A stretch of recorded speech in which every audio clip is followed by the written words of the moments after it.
হাসতাম দেখে সবাই হাসি হাসি ডাকে। 60 বছর। বাবার দেশ কুমিল্লা আর শ্বশুর বাড়ি বিপুল। 2 মেয়ে, এক ছেলে এক মেয়ে। আমার বিয়ে হয়েছে 70-এ আর ছেলে হয়েছে 86-তে। এই ছেলে জন্মটাই আমার সবচেয়ে বেশি আনন্দ। ওই মোমেন্ট গুনা মনে হলে আমার খুশিতে কান্না আসে। মা মা মা মা মা। আমি বলছি, সে বলতে পারছে, খুব ভালো লাগতো এটা। মায়ের ফিলিংস কি আর মুখে বলা লাগে?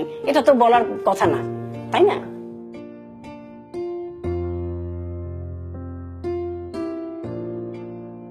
দুইটা নাতি আমার। বড় মেয়ের এক ছেলে এক মেয়ে, ছোটটার 2টা ছেলে। আমার ছেলে মেয়ে কেউ বিয়ে করেনি। ওরকম আমার কেউ নেই। যখন একটু সময় পাই আমি চলে যাই। দেখতে ইচ্ছা করে দেখি, স্কাইপে দেখি। ওদের সঙ্গে আমার খুব সখ্যতা।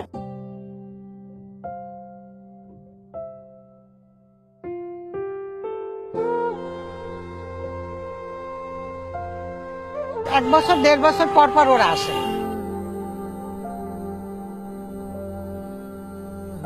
ওর বাবা মারা যাওয়ার পরে সবাই এক হয়েছিল ওই 2014-তে। এমনি অনেক দিন দেখা হয় না। এরপরে আর কোথাও যাওয়া হয়নি। মা হিসাবে আমি কখনোই ওকে বদদোয়া করবো না। এখন আর চাওয়া পাওয়ার কিছু নেই। তাহলে আমি 2 মেয়েকে এক জায়গায় এনে অনেকদিন একসঙ্গে থাকবো। আমার জন্য যে কষ্ট ও, সেটা ওর মন থেকে মুছে ফেল। মাঝে মাঝে মনে হয় থাকলে হয়তো ওরা বলতো না যে আম্মু একা থেকো না। নিজে নিজে কষ্ট পেতাম, প্রকাশ করতাম না, যেতাম না, দূরে থাকতাম। এত বছর পরে আর কি কিছু চাওয়ার থাকতে পারে? ও আমার সাথে সম্পর্ক না রাখুক, কিন্তু আমি যে ওর মা এটা যেন স্বীকার করে।